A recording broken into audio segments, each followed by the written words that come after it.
तो चलिए शुरू करते हैं दोस्तों। अब दूसरी वीडियो हमारे जीएसटी के रिगार्ड में चैप्टर 2। ये इंटर का स्टडी मेट है। स्टडी मेट होना ज़रूरी है दोस्तों, क्योंकि मैं अभी आपको स्टडी मेट से पढ़ा रहा हूँ। अगर आपका स्टडी मेट नहीं है तो सुन लेंगे तो भी काम हो जाएगा। तो अब चैप्टर 2 में लेवी कलेक्शन के बारे में बात करेंगे। सबसे पहली बात आती है सप्लाई। सप्लाई हमारे टैक्सेबल इवेंट। टैक्सेबल इवेंट क्या होता है? जब हमारे पास पावर टू लेवी टैक्स आता है, हमारे पास टैक्स लगाने की पावर आ जाती है। तो पावर कब आएगी? जब सप्लाई होगी। सप्लाई नहीं होगी तो जीएसटी नहीं लगेगा। जीएसटी नहीं लगेगा तो आप अपने टैक्स नहीं कलेक्ट कर सकते। तो टैक्सेबल इवेंट में सप्लाई होना ज़रूरी है, और अगर सप्लाई नहीं होगी तो जीएसटी नहीं लगेगा। सप्लाई का एक मात्र सप्लाई होना ज़रूरी नहीं है। सप्लाई से रिलेटेड बहुत सारी बातें हैं, जैसे गुड्स एंड सर्विसेज होने चाहिए। सप्लाई गुड्स एंड सर्विसेज किसी की भी हो सकती है, दोनों की भी हो सकती है, लेकिन अगर सप्लाई नहीं होगी तो जीएसटी नहीं लगेगा।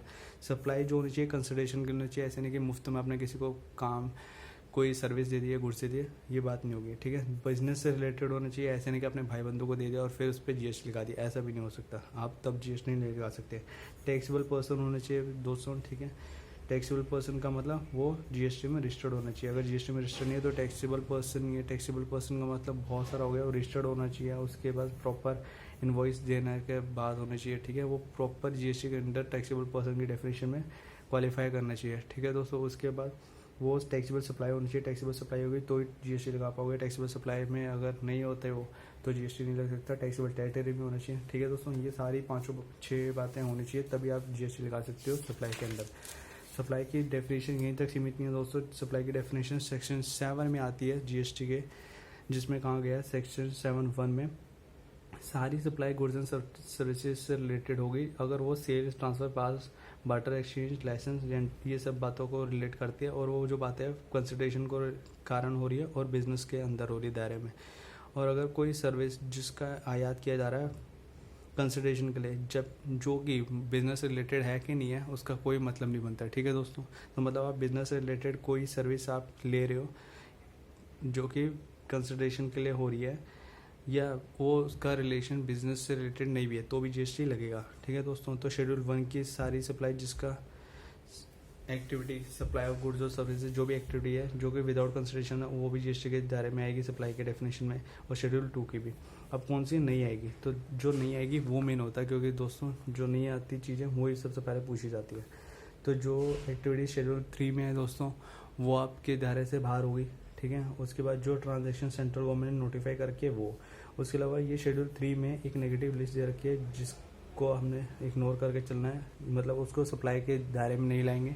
तो ये कौन सी डेफिनेशन है, मतलब कौन सी बातें जो कि एम्प्लॉयर एम्प्लॉय को दी जाती है सर्विस, वो आपके बाहर होगी। ट्रिब्यूनल की बातें, कोर्ट की बातें। लेकिन इधर क्या हो रही है? सर्विस बाय कोर्ट और ट्रिब्यूनल, टू कोर्ट और ट्रिब्यूनल में टैक्स लग जाएगा। ठीक है, मेंबर के द्वारा, मतलब मेंबर ऑफ पार्लियामेंट के द्वारा अगर कोई सर्विस दी जा रही है तो टैक्सेबल, लेकिन उनको दी जा रही है तो इंक्लूड हो जाएगी। सर्विस बाय फॉर्मल, तो दोस्तों भैया जो बंदा जा रहा है उसको जाने दो शांति से। ठीक है, उस पर टैक्स मत लगाओ, वरना टैक्स के चक्कर में दिक्कत हो जाएगी। ठीक है दोस्तों, सेल ऑफ लैंड और बिल्डिंग, ये भी दोस्तों बाहर होगी। क्यों? क्योंकि इस पर स्टैम्प ड्यूटी लगती है दोस्तों। एक्शनल क्लेम, डेटर वेटर हो गए, लॉटरी, बैटिंग, गैम्बलिंग, ये सब बातें हो गई। ठीक है दोस्तों, और इसके ऊपर और कोई चीज़ होगी तो जीएसटी काउंसिल क्वालिफाई करेगी, उसको नोटिफाई करेगी। ठीक है दोस्तों, इसके बाद क्या बातें आती है? तो हमने जो पढ़ा था डिस्ट्रीब्यूशन, तो दोस्तों जो रिलेटेड पर्सन की डेफिनेशन है वो इधर है कि भैया इन पर्सन से अगर आपने ले रखा है तो वो टैक्सेबल दायरे में आएगा नहीं आएगा। हाँ दोस्तों, एक और बात, एम्प्लॉयर और एम्प्लॉय से रिलेटेड ये मिसलेनियस बात है जिसको हमें जानना चाहिए कि अगर कोई सर्विस एम्प्लॉयर को दे रहा है, एम्प्लॉय एम्प्लॉयर को दे रहा है, तो वो दो बातों में आ गया। इस चीज़ को एक बार देख लेना। ठीक है, ये भी एक बड़ी मिसलेनियस इंपॉर्टेंट बात है।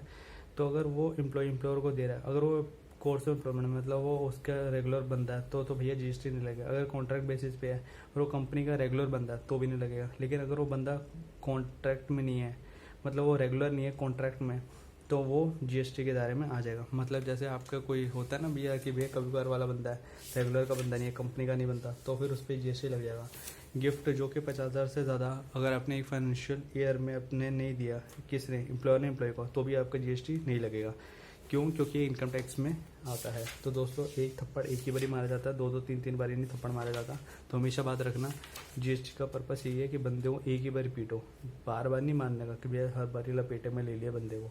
ठीक है दोस्तों, इसके बाद हमारा कॉम्पोजिशन लेवी आ जाता है। कॉम्पोजिशन लेवी को ये बात आपने सुनी होगी, सिंपल स्कीम, ठीक है दोस्तों, कि भैया छोटे व्यापारियों को प्रमोट करने के लिए भैया तुम जल्दी से आओ हमारे पास और तुम भी काम करो, कहीं ये नहीं कि टैक्स दिख के तुम भाग गए काम करने के लिए। तो दोस्तों इसमें क्या बात है, कॉम्पोजिशन स्कीम जो है वो सेक्शन 10 में जीएसटी में दी गई है। इसका मतलब क्या, अगर आप सप्लाई करो सर्विस की, लेकिन किस चीज़ को छोड़ दिया इन्होंने, अगर आप रेस्टोरेंट और उनके अलावा बात कर रहे हो तो आपको देखना पड़ेगा, अगर आप कर रहे हो नहीं, अगर आप सप्लाई कर रहे हो रेस्टोरेंट और आउटडोर केटरिंग की, तो आपको ये ध्यान रखना पड़ेगा, अगर कर रहे हो तो आपके पास ऑप्शन है कि भी आप लगाओगे कि नहीं लगाओगे।